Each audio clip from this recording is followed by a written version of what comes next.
Hello दोस्तों, मैं हूं सौरभ सर, आपका अपने YouTube channel only future points में एक बार पुनः स्वागत करता हूं। तो आज का वीडियो है हमारा बीजगणित। पिछली बार मैंने फिजिक्स का वीडियो बनाया था, तो सभी लोग देख लेना अच्छे से। और आज का वीडियो जो हमारा है बीजगणित का मतलब अलजेब्रा है। यहाँ पर अलजेब्रा में समस्त फार्मूले एक ही वीडियो में आपको मिल जाएंगे। जितने भी यूजफुल फार्मूले होते हैं बार बार आपको अन्य वीडियो में नहीं देखना पड़ेगा। इसके साथ में मैंने एक और टॉपिक इंक्लूड कर लिया है, घातांक और करड़ी। ठीक है, तो दोनों घातांक और करणी को जो है अच्छे से पढ़ना है घातों के रूप में, क्योंकि बहुत सारे कैलकुलेशन में कभी कभी प्रॉब्लम होती है बच्चों को कि कैलकुलेशन में कैसे किया जाता है। तो मैं ये बता देता हूँ कि रोज़ वीडियो आते रहेंगे, बट अभी थोड़ा जो है, अभी आज हम केमिस्ट्री बनाने वाले थे, बना नहीं पाए। ठीक है, कोई बात नहीं। तो मैथ का ही सेकेंड पार्ट है, अभी फार्मूले का सारा वीडियो बना देते हैं, फिर इसके बाद से टॉपिक शुरू हो जाएंगे। तो ये बहुत ही ज़्यादा यूजफुल फार्मूले होते हैं जो 9 से इंटर तक बेसिकली बीजगणित में आते हैं। ठीक है, तो आइए शुरू करते हैं बिना किसी देरी के। तो यहाँ पर देखिए लिखा हुआ है बीजगणित। क्या लिखा है? बीजगणित। ठीक है, तो बीजगणित में जितने भी मोस्ट इंपॉर्टेंट फार्मूले होते हैं सभी फार्मूलों को मैंने एक साथ में ही ले लिया। इसके साथ में मैंने घातांक का सिद्धांत भी ले लिया था। अभी बताएंगे हम घातों को कैसे गुणा या भाग किया जाता है। फिजिक्स में सबसे ज़्यादा कैलकुलेशन का ही यूज होता है। मैथ में उतना ज़्यादा कैलकुलेशन नहीं होता, बट फिजिक्स में बहुत ही ज़्यादा कैलकुलेशन होता है। तो आइए देखते हैं। तो यहाँ पर मोस्ट इंपॉर्टेंट फार्मूले लिखे हुए हैं, तो इन सभी को अच्छे से नोट्स बना के लिख लीजिएगा। आगे की वीडियो में आने वाले क्वेश्चंस में इनका यूज होगा। तो पहला फार्मूला क्या लिखा हुआ? a प्लस बी का whole square equal to A square plus B square plus 2ab। एक बार रिपीट करो सभी लोग फार्मूला, a प्लस बी का whole square equal to A square plus B square plus 2ab। ये a प्लस बी का whole square हो गया। कभी कभी इसको x प्लस वाई का होल स्क्वायर भी यूज कर सकते हैं, तो कोई भी दिक्कत नहीं। x को हम a मान लेंगे, y को b मान लेंगे। तो भी आपको फार्मूला याद रखना है, a प्लस बी का whole square equal to A square plus B square plus 2ab। फिर इसके बाद देखो second number, a minus B का whole square equal to A square plus B square minus 2ab। ये सेकंड नंबर फार्मूला हो गया। A square minus B square equal to A plus B एक first bracket में a plus B, second bracket में a minus B. ये तीसरा formula हो गया। फिर चौथा फार्मूला है प्लस बी का whole cube equal to A cube plus B cube plus 3ab और ब्रैकेट में a plus B. Fifth formula है, फिफ्थ है a माइनस बी का whole cube equal to A cube minus B cube minus 3ab bracket में a minus B. ठीक है, तो ए cube plus B cube 6 number पर है, ए cube plus B cube equal to A plus b a square minus a b plus B square. Seventh number पे है ए cube minus B cube equal to a minus b a square plus a b plus B square. Eighth number पे है ए plus b plus c का whole square equal to A square plus B square plus c square plus 2 bracket में a b plus b c plus c a. इसमें देखो हम लोग इसका गुणा भी कर सकते हैं। ध्यान रखना यहाँ पर यदि अंडर में लिखा है 2ab प्लस 2bc 2ca तो भी वो फार्मूला सही है, तो ये गलत नहीं माना जाएगा। तो ए cube plus B cube plus c cube minus 3abc equal to A plus b plus c first bracket, second bracket a square plus B square plus c square minus a b minus b c minus c a, ये second bracket में होता है। तो इस तरीके से हमारे ये फार्मूले हैं बीजगणित के, जो ज़्यादातर हर एग्जाम में यूज होते हैं और ज़्यादा टफ भी नहीं है। तो आप इनको एक बार अच्छे से लिख लेंगे, 2-3 बार प्रैक्टिस करेंगे तो अच्छे से यूज होगा। इनका फिजिक्स में भी यूज होता है। इन तीनों का फार्मूलों का सबसे ज़्यादा यूज होता है फिजिक्स में, और देखा जाए तो बेसिकली लगभग सब फार्मूलों का यूज होता है फिजिक्स में। कैलकुलेशन बहुत ज़्यादा होता है, इसलिए मैंने ये वीडियो बनाने का मेरा मकसद यही था कि फिजिक्स में आने वाले कैलकुलेशन में कोई दिक्कत ना हो, जिससे हमारे फार्मूलों को अच्छे से याद रखा जा सके। ठीक है, अब देखिए 9 नंबर का ही फार्मूला था, a cube plus B cube plus c cube minus 3abc equal to A plus b plus c bracket में a square plus B square plus c square minus a b minus b c minus c. यदि इसमें हम a plus b plus c equal to 0 ले लें, यहाँ पर देखो a plus b plus c equal to 0 ले लेंगे, तो यहाँ पर देखो जैसे ही 0 रखेंगे तो 0 से किसी संख्या का गुणा करेंगे तो क्या आ जाएगा? 0। तो यहाँ पर क्या बचेगा? A cube plus B cube plus c cube minus 3abc। उसको उधर भेज देंगे तो माइनस का इधर था, उधर गया तो प्लस में हो गया, तो ए cube plus B cube plus c cube equal to 3abc हो गया। ठीक है, फिर इसका देखो नोट्स बताया है। नोट्स बहुत ही इंपॉर्टेंट होता है, प्लस बी का होल स्क्वायर और माइनस ए माइनस बी का होल स्क्वायर। यदि इसको ओपन करेंगे तो ओपन करने के बाद 4ab आएगा, तो इसको ध्यान रखिएगा। और सेकंड नंबर पर है ए प्लस बी का whole square plus A bracket minus B का whole square equal to 2a square plus B square. ठीक है, तो ये इतने हमारे थे बीजगणित के फार्मूले जो मोस्ट इंपॉर्टेंट फार्मूलों में आते हैं।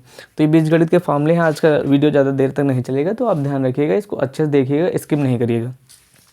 इसके बाद घातांक का सिद्धांत आता है। देखो यहाँ पर ये घात, ये है गुणांक और घात है ये घात है a की पावर m इंटू ए की पावर n इक्वल टू ए की पावर m प्लस n। तो यहाँ पर फार्मूला कौन सा लगता है?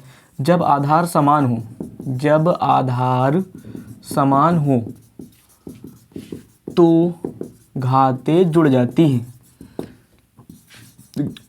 घातें जुड़ जाती हैं।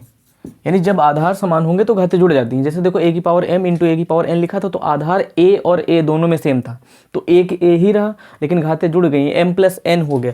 जैसे मान लो यहाँ पर लिखा हो 2 की पावर 3 इंटू 2 की पावर 5, तो ये हो जाएगा 2 की पावर 8। 5 और 3 कितना हो गया 8। तो इसका ध्यान रखिएगा, इसका भी बहुत ज़्यादा यूज होता है फिजिक्स के मैथ में, कैलकुलेशन में।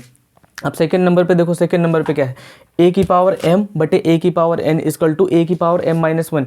यानी यदि कोई भी आधार समान है, आधार समान है फिर भी अपान में यानी डिवाइड में है, तो घातें घट जाती हैं। या ऐसे याद रखो, कोई भी घात नीचे से ऊपर जाती है, इसको हम इस तरीके से ले जा सकते हैं, इसको इस तरीके से ले जाते हैं, a की पावर m इंटू a की पावर माइनस n।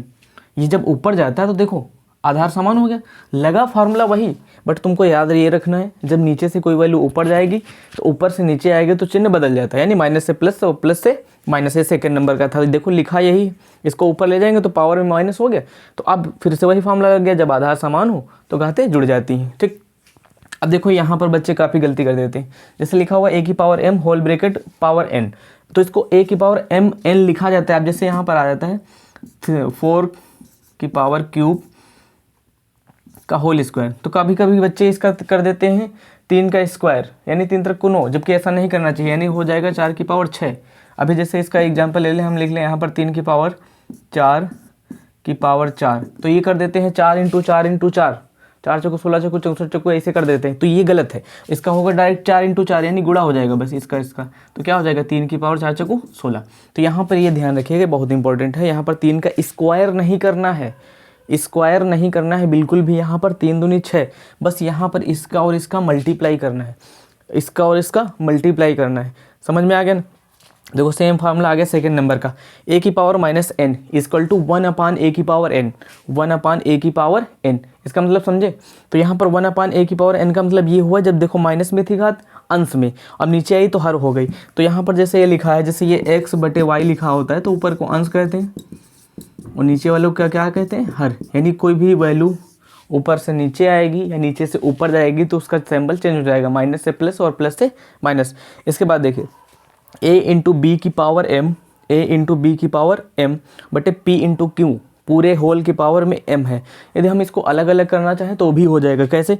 देखो ये a की पावर m हो गया इंटू बी की पावर n हो गया, ठीक, और यहाँ पर देखो p की पावर m हो गया और q की पावर m हो गया, ठीक। तो इस तरीके से हम लोग अलग अलग भी कर सकते हैं, उसमें कोई दिक्कत नहीं। फिर a की पावर 0 का मान 1, ठीक। यदि a की पावर x बराबर a की पावर m, यदि आधार समान हो और घातें बराबर हो तो उसके कंपेयर करने पर घातें बराबर आ जाती हैं, यानी x बराबर m हो जाएगा जब आधार समान हो।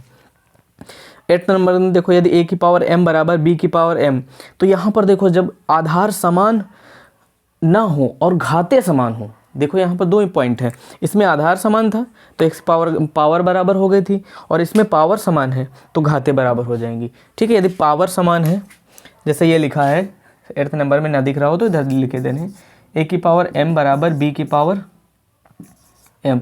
अब की बार देखो पावर समान है, घातें क्या है, समान, तो यहाँ पर देखो तो ये हो जाएगा a बराबर b, तो ये ध्यान रखिएगा, ये हमारा मोस्ट इंपॉर्टेंट टॉपिक था।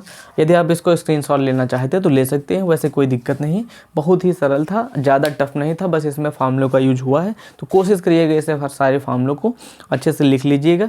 आगे के वीडियो में हम और अच्छा कंटेंट देंगे और इसके अलावा और सारे सब्जेक्ट का वीडियो देने की कोशिश करेंगे, क्योंकि यहाँ पर देखो ये था बीजगणित का फार्मूला, बीजगणित के फार्मूलों में ये सारे फार्मूले लिखे हुए हैं, तो अच्छे से आप नोट कर लीजिएगा। घातांक और करणी का सिद्धांत में जो भी फार्मूले का यूज हुआ है, जो भी चीज़ें हैं, इन सभी चीज़ों को यूज कर लीजिएगा, अच्छे से इनको सीख लीजिएगा, ठीक है। मिलते हैं नेक्स्ट वीडियो में, थैंक यू। और सभी लोग आप स्क्रीनशॉट ले लीजिए अच्छे से, स्क्रीनशॉट के बिना, क्योंकि आप लोग बिना स्क्रीनशॉट के ये सब लिख नहीं पाएंगे, तो इसलिए सबसे ज़रूरी है स्क्रीनशॉट, तो आप स्क्रीनशॉट ले लीजिए, ठीक है। मिलते हैं, थैंक यू।